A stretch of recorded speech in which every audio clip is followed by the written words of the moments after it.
don't need to bulk, and you absolutely don't need to give up your waistline in order to grow your glute. And by the end of this video, you'll be able to implement at least one thing starting tomorrow. And if you're like, who is she? Who is she to say any of this? This is me. This is my proof. And then this is also my client, Ailene, who I've helped. In Aileen's case, she was actually able to lose belly fat while still maintaining her glutes and also building strength. So starting this video, I want to go into the 3 most important things that I think, in my opinion, are where you should start, but it should be your training intensity. We're going to get into RPE, progressive overload, and I will try my best to simplify those topics as much as possible. And then of course, lastly, nutrition, because everything is built in the kitchen. If you find that this video is really useful or helpful, please like and comment. Let me know in the comments. And if you haven't, make sure you're subscribed, because my goal is to simplify all of the BS that's all around the fitness industry. And my full disclaimer though, yes, genetics play a huge role, but do not let that discourage you from doing and having certain goals and aspects that you are trying to achieve. And secondly, this does take a while. My glute progress has been at least in the last 5 years. This video is to not explain how you can get this overnight. This is stuff that you can implement starting tomorrow, so that way you can make this process easier. Okay, first things first, let's get into RPE. You might have heard of things like RPE or even RIR. The best way you can think about RPE is just the intensity level of your session. And it's pretty much a scale that most coaches in the industry, most people, influencers use to rate how hard a certain set was. It's very subjective. It is based on the effort that you put in, despite any PRs that you hit, any of the good stuff. RPE 1 is almost like it was no effort to do at all. Literally the same amount of effort it takes you to get up from a couch or just take a walk around the block. You didn't have to make any faces. You didn't have to do much effort. It's not going to make you sweat profusely. It was just a walk in the park. However, RPE 10, now that is absolute max effort, meaning you cannot perform any more reps while maintaining decent form. Now, when you utilize RPE in your training, the idea is that you're trying to shoot for something that's not crazy hard, but also not stupidly easy, like a walk in the park. You obviously don't want to be working at an RPE of 3, but you also don't want to be going at 10, because that will just be absolutely taxing on your body. And we got to ensure that you're putting in enough recovery days. So how do you know what's a good range? Honestly, anything between 7 to 9. It means that you could probably do 2 or even 3 more reps after a certain amount that you did. Because if we're always trying to hit an RPE of 10, that means we're just maxing out your muscle capacity to the point where it's just going to be really, really exhausting, and you're going to walk out of the gym feeling like your body was destroyed. And honestly, that's not the goal. I know you might have heard that, or sometimes you see influencer workouts that are like the glute day that destroyed me. And it's like, I understand the sentiment, it was a hard session, but it should not actually be that. You cannot go about your day because your workout session was just way too hard. You always want to be leaving the gym with 80% of that energy, because let's be real, you either already had a full day of work, or if you work out in the morning, you still have a full day of work. If you burn yourself out at the gym, I think that speaks for itself. You can think of it like a car engine. You can't floor it all the time without burning out. So let's use my example of the Bulgarian split squat. I personally like to use the Smith machine because I don't have to worry about the stability. I don't have to worry about balance. I'm just purely loading weight. Notice how the first few reps, they're easy, they're smooth, I can keep going. And then as you look towards the last few reps, especially this one, you'll kind of see that I am slowing down. I am making faces. I have to breathe a little bit harder. This is around the RPE range that we're going to go. I don't want to go to absolute failure because I still had a couple more sets to do. In fact, this was the first set. So this is where you just want to take it close to failure. This is probably around an RPE of 8. I think I still had 2 or 3 reps more that I could have done, but this is where we stop, recover for the 3 to 4 minutes in between the sets, and then I can hit it again. So how can we combine the idea of RPE with progressive overload? This is how. This is where the whole saying comes, where workouts don't get easier, you just get stronger. And that's where progressive overload comes in. It's the gradual increase of stress that you're able to place on the body over time though. If you ever think back to your very first workout, doing 3 sets of 10 was probably so insanely hard that you were really, really tired. You might have been sweating. Hell, you probably wanted to give up after that set. But notice after some time, like after 3 or 4 more weeks at the gym, it starts to become a lot easier. Your endurance builds up. And this happens because your muscles start to adapt to that intensity, which is honestly a good sign because it means that you are getting stronger. But now we need to make it a little bit more difficult. Think of progressive overload like climbing a ladder. The goal is to take one step up at a time, but you are just not like scrambling to get to the top. If you skip steps, you might even trip. But if you keep challenging yourself enough just to take that one step forward, you'll get stronger and you'll start to adapt better. So what are some ways you can add in progressive overload? Most people, when they think about adding progressive overload, their first thought is to add more weight. Yes, that is one way, but there are certain exercises that you just can't apply that to. For example, dumbbell lateral raises. I can imagine that just because 10 pounds gets easier, you're not going to just jump to 17.5 or 20 pounds if your gym doesn't even have that. So my favorite form is tempo training. This means that you're slowing down the movement, either more than likely in the eccentric phase, meaning the part where you're getting lower, or adding extra time under tension. So like adding a pause right there. So for example, with the Bulgarian split squats in the video, you'll see that I'm not just like rushing through the set. It's very controlled. I've been training for a while, so I've already gotten used to being able to slow down my movements and focusing on time under tension. So it's become kind of a habit for me at this point. But notice how when I'm going down, it takes like maybe 2 or 3 seconds, but we're not counting the last 2 reps because it does get kind of hard. But definitely the whole way down, even with my hip thrusts, you'll notice that it's very controlled. I'm not just like thrusting it up and down. It's controlled, it's calm, because the most important thing is keeping calm under the bar. If you cannot maintain that, then you probably need to take off some of the weight. So that's my favorite way personally, but there are other ways. This is especially the case if you are somebody who's been using the same weights over and over again for the last like 2-3 weeks. You've been doing 3 sets of 10. You're able to complete that. In that case, if you have been doing the same weight for a very long time, then your case should be to increase the weight. So if we're still using that ladder analogy, let's say you're doing these leg extensions. At some point, that same weight is going to feel easier. So when you add in another 5, maybe 10 pounds, that's like taking one step up that ladder. If you are somebody who is not comfortable with increasing the weights, maybe you feel scared that you're going to injure yourself, you're still building that confidence, that's okay, because then the next way you could add progressive overload is adding in more reps. So instead of shooting for that 3 sets of 10, you can now maybe push to 12. If you can do 12, then maybe push to 15. But honestly, if you could do that many reps, you should probably just increase the weight. However, if increasing the weight is still difficult, then another thing you can do is add in more volume by adding in another set. So instead of doing 3 sets of 10, you could shoot for 4 sets of 10. And if you find that you actually couldn't hit a full set of 10, maybe you stopped at 8, then you kind of know that, okay, next week I'm going to try that again. And if I can do that, then maybe that's like the notion in your head to increase the weight. And then the last form, I feel like it's probably not the best one, because if you are lifting and training at an RPE at about like 8 to 9, I wouldn't recommend this, but another way you could do it is reduce the rest time between your sets. Now, a good rule of thumb is usually keeping it at 3 minutes, but if 3 minutes is too long, yes, you could just decrease that and maybe do 2 minutes. But a lot of the times is what I found after coaching for about 6-7 years online and 1 year in person, a lot of the times you're just not lifting heavy enough. You're not challenging yourself.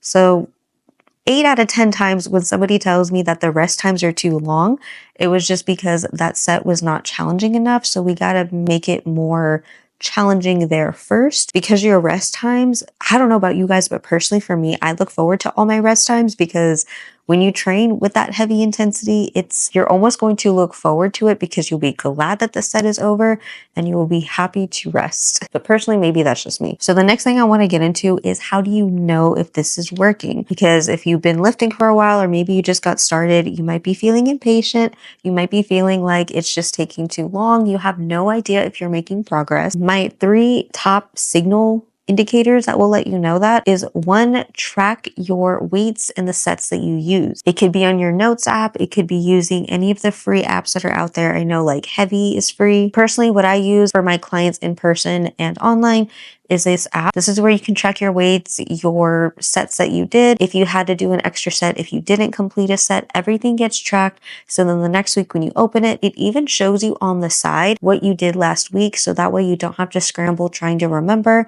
You're always going in with a plan and you know exactly what to do, what weights to grab. You can even use Excel spreadsheets, but sometimes I kind of find that when I'm working out and like I'm sweaty, I'm hot, the last thing I want to do is to open the spreadsheet app and I have to like zoom in, tap, and then sometimes it takes forever to load and it's a whole thing. But like, yes, you could even just use your notes app. That works too. However you do it, just make sure you are tracking, because the biggest difference that you're going to see is maybe week 1, you couldn't even complete 10 reps. And then you look at week 4 and it's like you were easily breezing by. So then that's a good indicator of like, okay, I'm getting stronger. The second indicator, and I know not a lot of people are comfortable with it, but if you can, I highly recommend recording your lifts. This is a great way to analyze how your form looks. If you want to compare it next to a trusted person who's also in the industry doing correct form, you can then kind of compare it to see what you could be doing wrong. There are so many free Facebook groups where it's all about lifting and all you have to do is just upload that video and be like, hey, can I get a form check? Just be careful with that one because there's not a lot of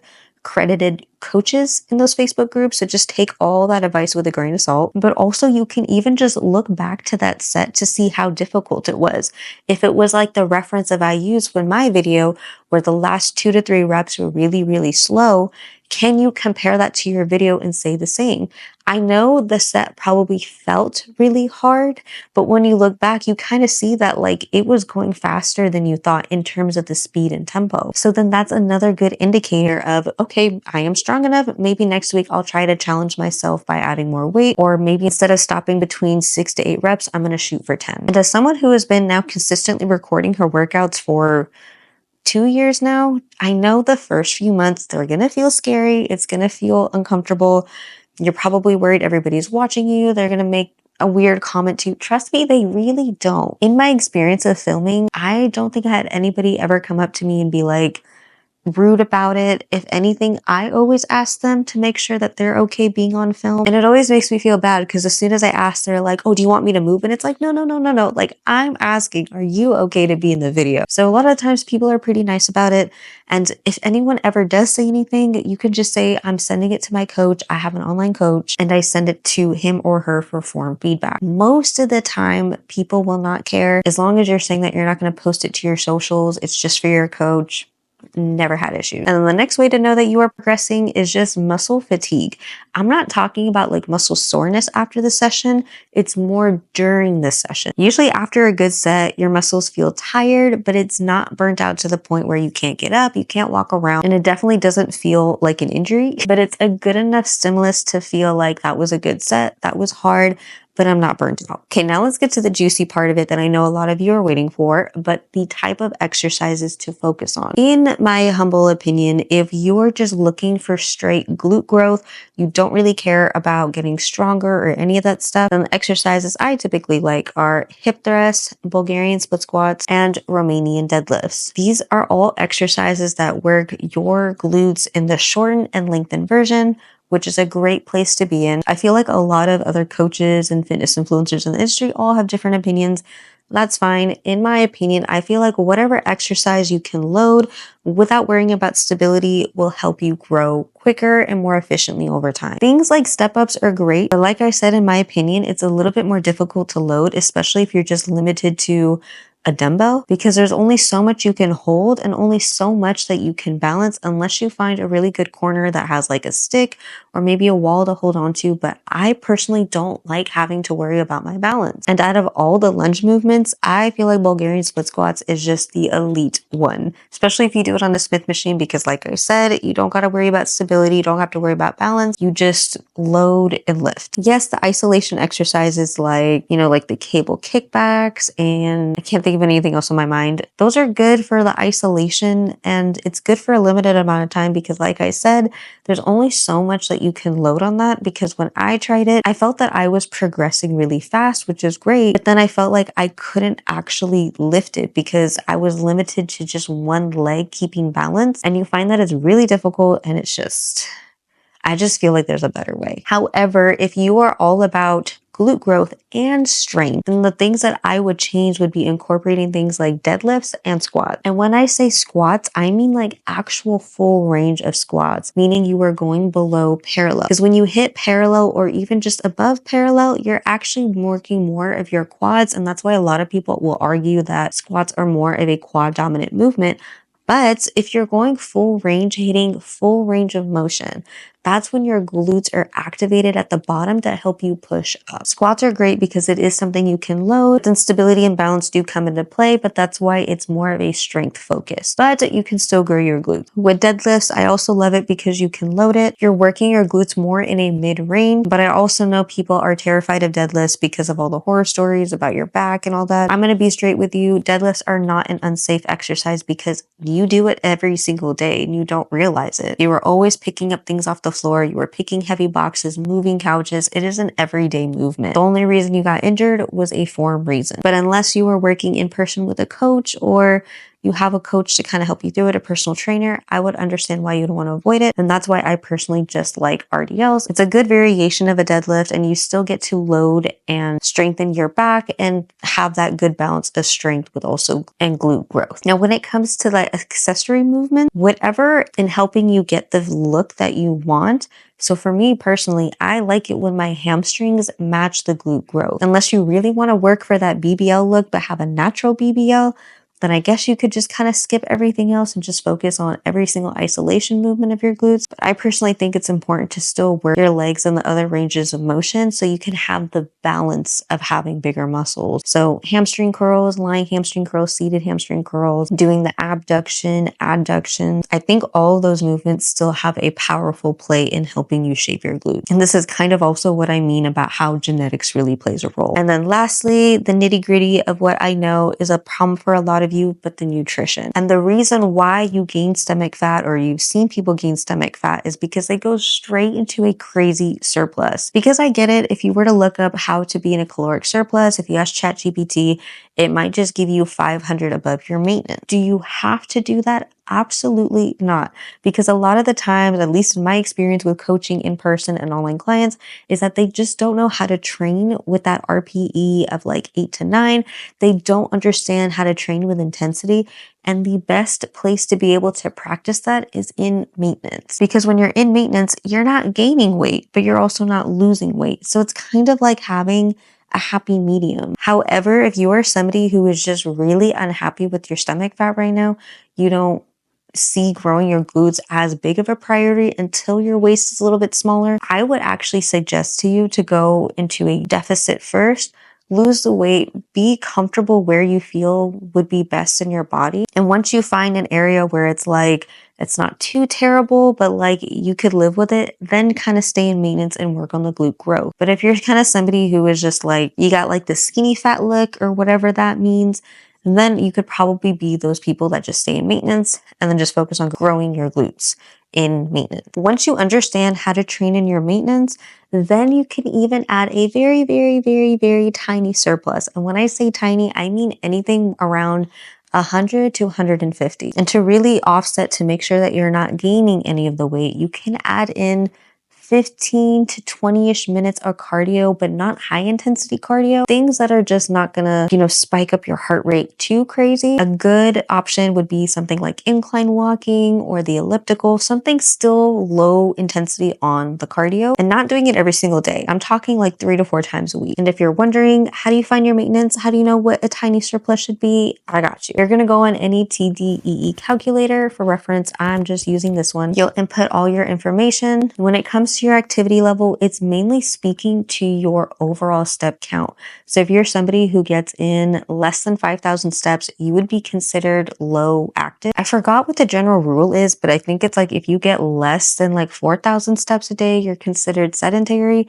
If you get in around, I think like 6,000 steps, then I think it's considered light exercise, the 1 to 2 a week. And then if you're somebody who gets 7,000, 8,000-ish, then I think then you're considered moderate. And then heavy exercise is if you get like over 10,000. And then of course the last one, which is like athlete, is like someone you work out every single day, but like twice a day. So maybe like you lift in the morning and then do some sort of athletic practice, later in the day. Majority of you are probably in the light exercise to moderate. And the easiest fix is just increase your step count if you want to be able to eat more food. But after you figure that out, you'll hit calculate.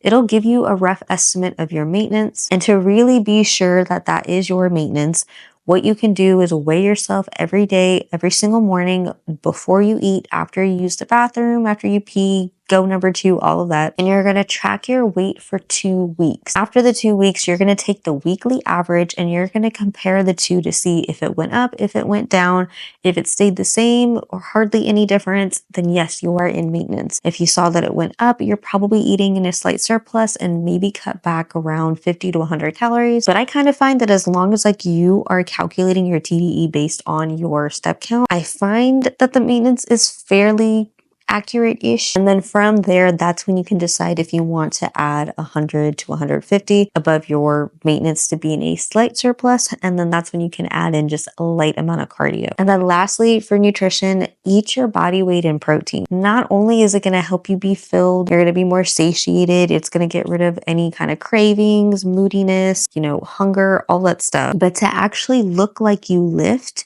you need to be eating protein. Protein is literally like the building block of your muscle. If you're not eating enough of that, you're not going to have the look of it. Now, ideally, it should be your body weight in protein, but let's say you were somebody on the more heavier side, like more than 180 pounds. Yes, I can fathom that eating 180 grams of protein every day is kind of crazy. So then maybe reduce it to 0.8 or 0.9 of your body weight in protein. But try as much as you can to eat your body weight in protein, especially if you're going to be eating in maintenance. It's a lot easier to be able to do that. I'm able to eat 150 grams of protein consistently. If you do need some ideas, I did post this video 2 weeks ago or around 2 weeks ago talking about the 2 high protein breakfasts that you can make. They are lazy girl friendly because they take less than 10 minutes to make. You can take it on the go, store it if you need to, but go ahead and give it a watch if you need to. But that is basically your blueprint of how you are going to be able to grow your glutes without gaining too much fat around your waist. Hopefully you found this video helpful. And if you did, make sure you drop a like. Let me know in the comments if there's anything more you want to see, and I will see you in the next video.